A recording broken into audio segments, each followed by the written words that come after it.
Saya ulangi, babnya adalah tentang riba dengan semua bentuk turunan-turunannya.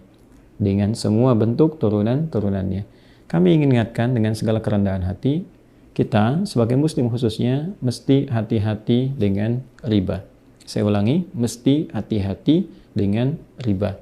Karena ayat-ayat terkait riba ini, ayat-ayat yang sangat spesifik sekali, ya, sifatnya bahkan langsung menghunjam, sifatnya lugas dan tegas. Diatur di Quran, khususnya surah kedua Al-Baqarah, di ayat 275 sampai 279. Teman-teman, ayat ini tidak berdiri sendiri. Kalau saya bahas mungkin 4 tahapan menuju pelarangan riba secara mutlak itu kita akan temukan dalam beberapa ayat yang saling berkesinambungan. Tapi saya ingin dalam video yang singkat ini memfokuskan kepada Al-Baqarah ayat 275 sampai dengan 279. Di dalam ayat ini secara singkatnya Allah Subhanahu wa taala menerangkan tentang bahaya riba, hati-hati, kan?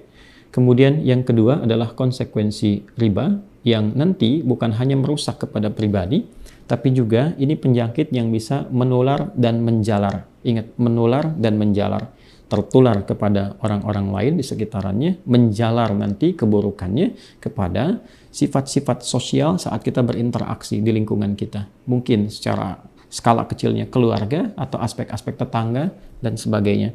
Dan yang ketiga adalah riba juga saking tinggi damage-nya, ya, saking tinggi daya rusaknya, itu langsung mendapat pertentangan dari Allah dan Rasul-Nya, sehingga orang-orang yang masih memaksakan diri untuk terlilit dalam persoalan-persoalan riba ini, itu terancam dalam bahasa yang tegas dalam Al-Quran, seperti orang yang berani untuk menantang atau berperang dengan Allah dan Rasul-Nya. Dan tak mungkin menang, bukan hanya tak mungkin menang, tapi juga problemnya adalah bisa berpotensi mencelakakan dengan kecelakaan yang sangat pedih.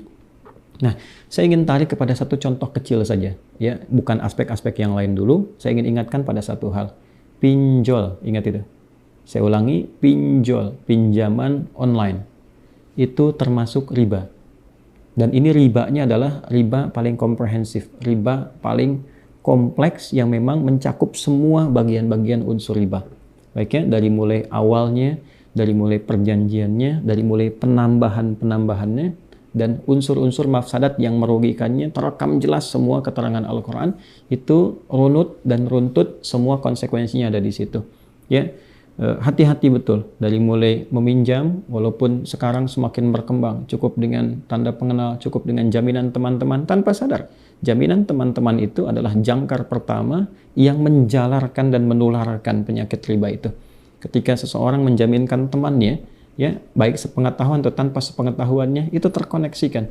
Boleh jadi dengan itu kemudian yang lainnya juga ikut terpancing atau mungkin juga ikut tertarik, sehingga dengan itu penyakit ini bukan hanya, mohon maaf, bisa dilakukan oleh orang yang meminjam secara online ini, ya, yang dia terikat langsung, tapi berpotensi mengajak kepada yang lain-lainnya.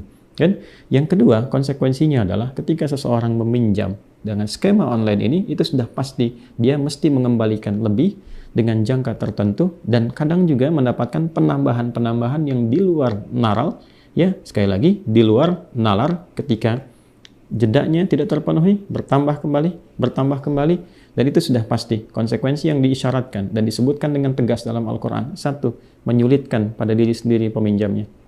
Kedua, akan berpotensi, ini menyulitkan, ini jelas kalimatnya, sampai-sampai bahasanya itu, ya, di Al-Quran dieksplisitkan sebagai seperti seseorang yang sedang kerasukan setan. Ini bahasa kiasan, ya, yang sangat tinggi, majas yang sangat tinggi, ya, untuk memberikan kesan bahwa gelisah, ketakutan, ya, kemudian juga bingung, linglung, meracau, persis seperti orang yang, ya, diwarnai dalam kegelapan hidup. Itu gambarannya. Jadi maksudnya jika Anda memutuskan masuk ke wilayah itu, maka sesungguhnya Anda sedang masuk ke wilayah gelap, ya, yang memungkinkan Anda banyak gelisahnya dibandingkan dengan tenangnya, tekanannya lebih banyak, sehingga boleh jadi berpotensi menambah damage ke keluarga, harta tidak akan berkah, ya, berpotensi nanti banyak perselisihan terjadi di rumah tangga, kemudian juga menjalar, tutup lubang, gali lubang, tutup lubang. Ini berbahaya sekali. Saya ulangi, ini berbahaya sekali. Karena itu saya menyarankan kepada teman-teman umat Islam dimanapun berada, hindari bentuk riba seperti ini, hati-hati. Dan ini tidak akan pernah membahagiakan, tidak akan pernah menyukseskan. tapi mengarahkan kepada sifat-sifat penyesalan yang mendalam, baik di dunia ataupun di akhirat.